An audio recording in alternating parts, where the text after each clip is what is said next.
안녕하세요. 미니스탕맨입니다. 2021년 11월 16일 부잣집 도련님 리비안 일찍부터 친하게 지내야 하는 걸까? 라는 주제로 미니스탕 매수일지 말씀드려 보겠습니다. 이날 미장은 위와 같았습니다. 초반에 오르는 듯 하더니 좀 내려서 마감을 했죠. 최고점 대비해서 다우 마이너스 0.9, 나스닥 마이너스 0.8, S&P 500 마이너스 0.4% 내려온 상황입니다. 뉴욕 마감 기사 살펴보겠습니다. 첫 번째, 10년물 국채금리 1.6% 재돌파.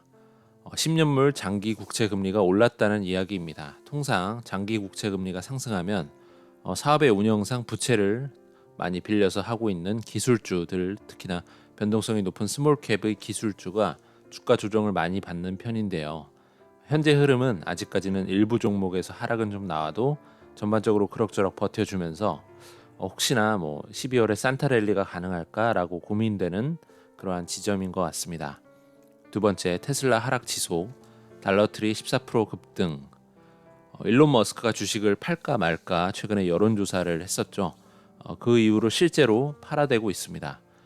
하지만 파는 물량이 본인이 가진 지분의 테슬라 지분의 극히 일부에 해당하는 것이어서 영향은 크게 없을 거다라는 쪽과 현재 주가가 고점이라는 판단이 들기 때문에 지금 던지는 거다라는 논리가 있는데 제 생각은 전자에 해당합니다.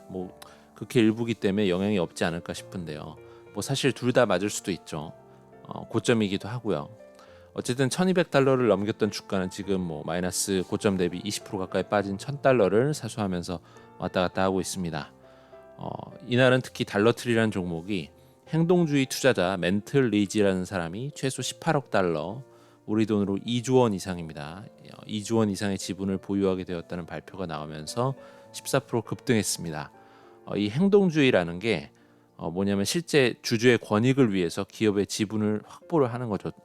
돈은 좀 있으니까 내가 기업을 확 사서 의결권을 확보해서 기업의 이사회에 영향을 주겠다. 그래서 주주 친화적으로 주주에 도움이 되는 쪽으로 회사를 바꿔보겠다라는 식으로 실제 행동을 보여주는 그런 것을 말합니다. 그래서 달러트리 회사의 이사회에 이분이 영향력을 행사할 것이라는 전망이 있으면서 주가가 오른 것이죠. 좀 긍정적으로 멘틀리지가 입김을 작용해서 회사를 좋게 만들지 않을까라는 기대감이 반영됐다 볼 수 있을 것 같습니다. 세 번째, 워런 버핏 로열티 파마 플로앤데코 매수했다.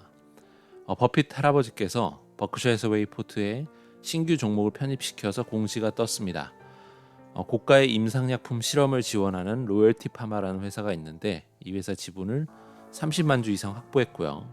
근데 이 타이밍은 YTD 기준으로 해서 16% 내려간 상황에서의 지분 확보기 때문에 그간 가치 투자를 지향하고 좀 주가가 쌀 때 사는 버핏 할아버지의 스타일을 봤을 때는 크게 벗어나지 않은 투자라 볼 수 있는데 좀 독특한 건 플로앤데코 홀딩스라는 데 투자를 하신 겁니다.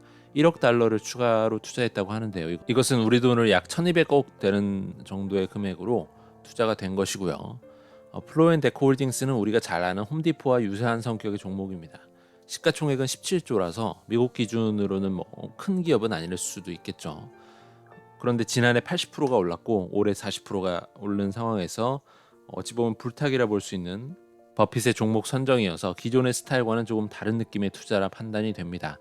다만 1200억이면 버핏 입장에서는 결코 큰 돈은 아닐 수 있기 때문에 너무 큰 의미 부여를 해서 생각을 하실 것까지는 아니지 않나라고 생각이 듭니다. 어쨌든 오늘도 룰대로 매수하였습니다. 총 평가액이 4,900만 원 유지되고 있고요.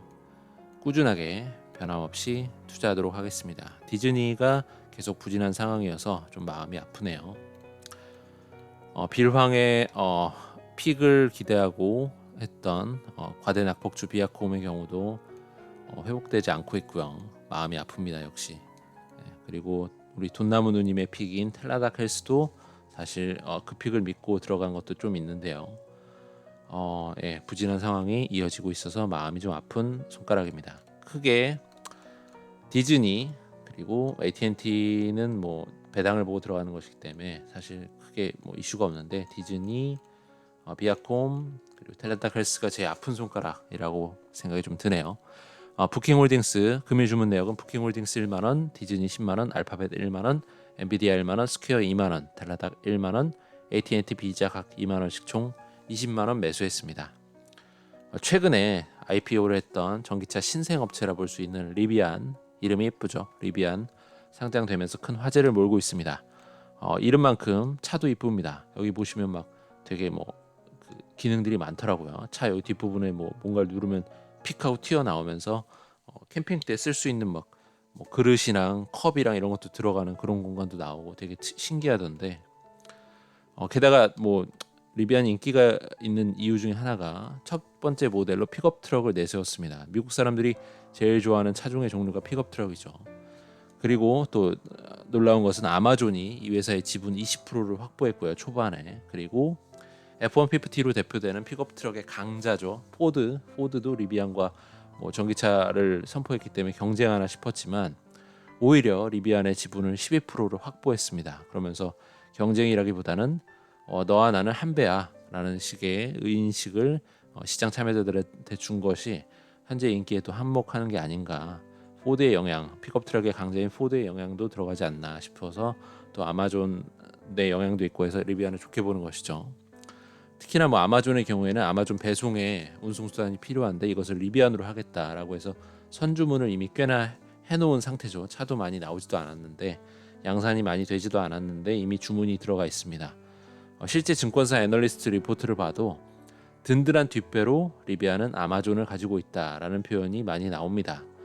현재 주가는 테슬라가 좀 살짝 머스크가 팔아드는 통에 지지부진한 느낌과는 반대로 연일 급등하고 있죠. 지금도 수급이 장 초반에 지금 장이 열린 상황에서 마이너스 10%까지 내리더니 다시 17% 가까이 올라서 굉장한 변동성을 보여주고 있습니다.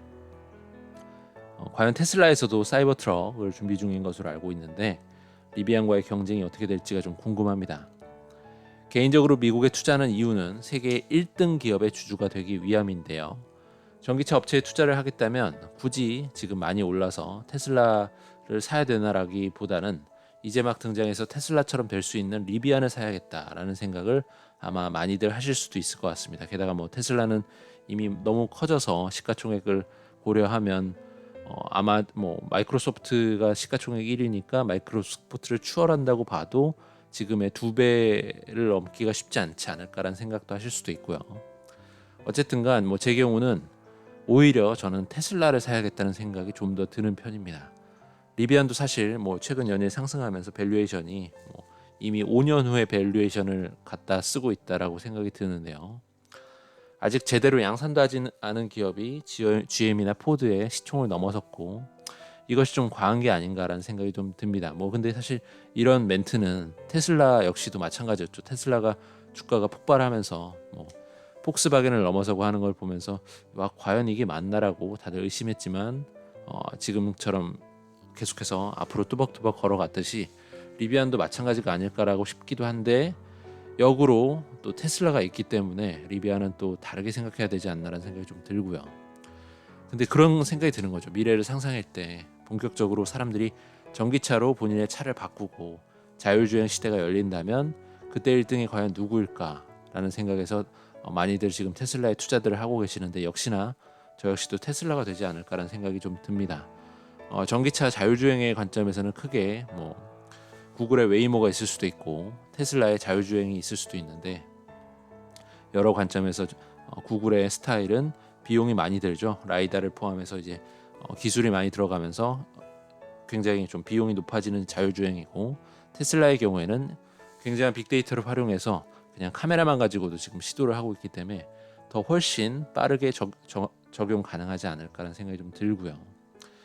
그래서 테슬라에 대해서 좀 더 관심 있게 이제서 정말 늦은 뒷북이라 볼 수 있지만 지금이라도 살펴보고 있습니다. 제 경우는 포드에 투자를 하고 있는데 테슬라가 기회를 과연 줄까요?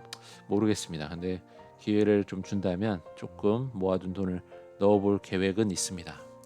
최근에 성장주 투자 관점에서 이분의 책을 읽고서 새롭게 좀 눈을 뜨고 있는데요. 레이어드의 미국 주식 투자 원칙이라는 책입니다. 레이어드는 이분의 필명이고 실제 블로그도 운영하시는 분이고 서울대 공대를 나오시고 대기업에서 지금 전략기획팀에서 일하고 있는 그런 분으로 소개가 되어 있습니다.